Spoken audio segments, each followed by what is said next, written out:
Panas-panas olahraga ya. Oke, halo semuanya, perkenalkan saya Besek dari hardtobeat.com, recording on the go. Dan di video kali ini saya ingin membahas tentang suatu topik yang saat ini cukup banyak terlintas di beranda YouTube saya, yaitu terkait dengan klaim garansi dari sebuah produk atau perangkat audio yang bermasalah. Dan ini cukup hangat mengarah ke satu merek atau brand, tapi kita nggak akan bahas tentang brandnya. Kita kali ini akan bahas tentang ini, pengalaman saya terkait dengan garansi, atau lebih tepatnya adalah layanan purna jual atau after sale service. Jadi layanan ke customer setelah penjualan itu terjadi, atau setelah beli, terus kemudian layanan apa yang sebenarnya kita bisa dapatkan di situ. Dan seperti apa yang kita ketahui, ini sudah menjadi sebuah standar atau kebiasaan pemilik produk itu memberikan garansi. Termasuk produk saya yang saya bikin, saya juga berikan garansi. Ada yang 1 bulan, ada yang 6 bulan, ya kan. Kalau di produk-produk yang branded mungkin ada yang 1 tahun, ada yang 2 tahun. Nah, yang topik yang hangat ini adalah banyak yang membahas tentang garansi dari sebuah produk, ya kan. Ada yang menceritakan pengalamannya tidak bisa klaim garansi. Ada yang garansinya katanya langsung harus dikembalikan ke Cina. Ada yang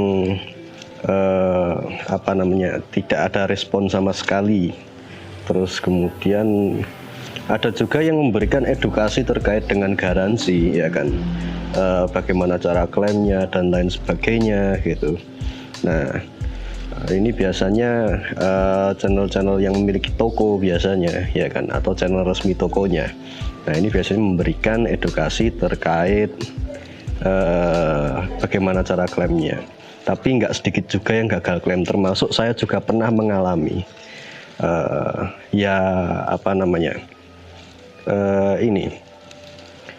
pengalaman yang tidak enak terkait layanan purna jual atau after sale service ini, ya. Nah, ini sekedar cerita aja.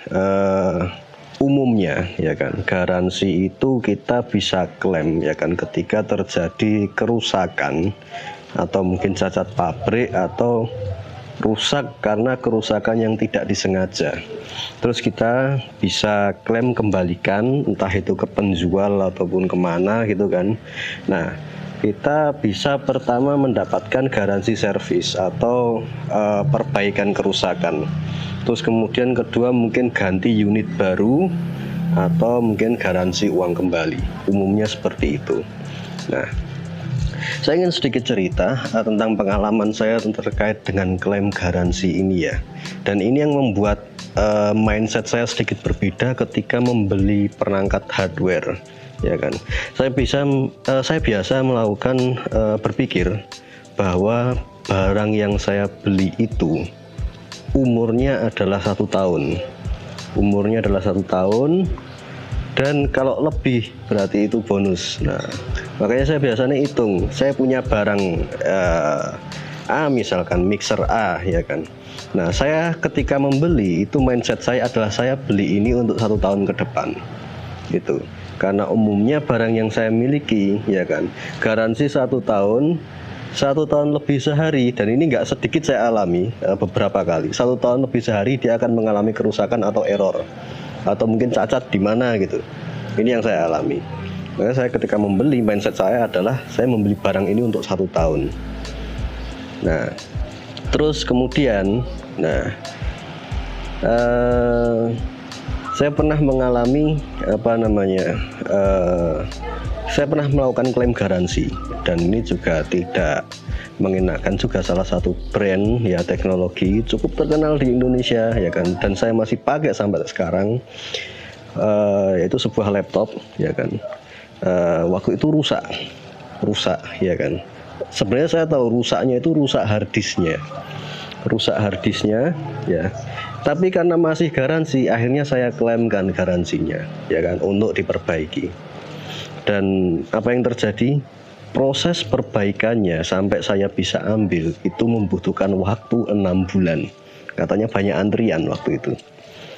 Seandainya saya tahu bahwa proses perbaikannya itu memakan waktu 6 bulan, mending saya beli harddisk sendiri, saya replace. Karena saya tahu kerusakannya di mana gitu kan, dan saya bisa memperbaikinya. Saya sudah terbiasa bongkar pasang laptop, merakit PC dan lain sebagainya. Jadi saya nggak sebenarnya andaikan saya tahu waktunya itu makan waktu 6 bulan, mending saya perbaiki sendiri. Memang biayanya gratis, tapi saya hitungannya rugi karena 6 bulan nggak pakai itu laptop gitu. Jadi memang layanannya khusus di Indonesia ini saya belum pernah mengalami pelayanan yang baik terkait dengan garansi, terutama kalau garansinya yang handle pusat itu dari brand pusatnya. Terus kemudian saya pernah ada satu mixer atau brand yang pernah saya review dulu itu ya kan, itu mengalami kerusakan ya kan, dan masih dalam masa garansi. Dan sebenarnya brand ini itu kalau kita lihat di buku garansinya itu seperti nggak main-main, lengkap banget ya kan. Di situ dicantumkan service centernya, dicantumkan alamatnya, nomor teleponnya ya kan. Cuman sayangnya mungkin hanya di kota-kota besar, dan saya tidak berada di dekat kota besar tersebut ya kan. Kalau misalkan dekat mungkin akan saya datengin gitu. Waktu itu saya komunikasikan dengan penjualnya tokonya ya, berharap mungkin ada garansi toko itu. Ternyata tokonya tidak memiliki garansi toko ya kan, dan saya disarankan untuk ke mengontak kontak yang tertera di buku garansi tersebut. Saya kontak, ada 2 kontak, saya kontak semuanya, dan saya kasih kronologinya, kerusakannya sampai fakturnya lengkap, datanya sudah lengkap, dan tidak direspon sampai masa garansi habis. Jadi ya bisa dibilang untuk produk teknologi di Indonesia ini, kalau garansi yang megang itu garansi pusat atau distributor, biasanya memang ini yang saya alami itu adalah servis atau layanannya kurang bagus, atau sebenarnya mereka belum siap memberikan layanan garansi ini ya kan. Sedangkan yang garansi yang pelayanannya bagus yang selama ini yang saya lihat adalah malah garansi toko. Jadi toko yang memberikan garansi, toko yang menjual itu yang memberikan garansi, itu yang bagus ya kan. Dia bisa garansi, misalkan rusak mungkin bisa dikembalikan atau ditukar baru. Itu biasanya malah bisa kalau ada kesepakatan di awal ada garansi toko. Cuman biasanya toko yang memberikan garansi suatu produk, memberikan garansi toko, itu memang ada beberapa konsekuensi yang harus kita kita terima juga ya. Diantaranya mungkin yang pertama, yang paling jelas adalah harganya mahal itu. Bahkan beberapa toko di kota saya itu produknya itu harganya bisa sampai 2 kali lipat ya kan dari harga retail resminya ya kan. Misalkan Behringer Scenic 302 USB yang waktu itu harganya 750.000, waktu itu saya beli online. Itu di toko tersebut itu dia menjual dengan harga 1,5 juta, 1.500.000, tapi dia memberikan garansi toko selama 1 tahun ya. Kalau terjadi kerusakan silahkan kembalikan ke tokonya itu. Nah, Nah, kurang lebih itu ya konsekuensi. Oh ya, satu lagi, yaitu biasanya mungkin garansi toko ini biasanya garansinya nggak begitu lama. Biasanya mungkin 1 bulan, ada yang 1 minggu, ada yang 6 bulan gitu. Jadi nggak selama seperti garansi yang tertera di buku garansi yang ada yang resmi dari brand tersebut itu. Nah,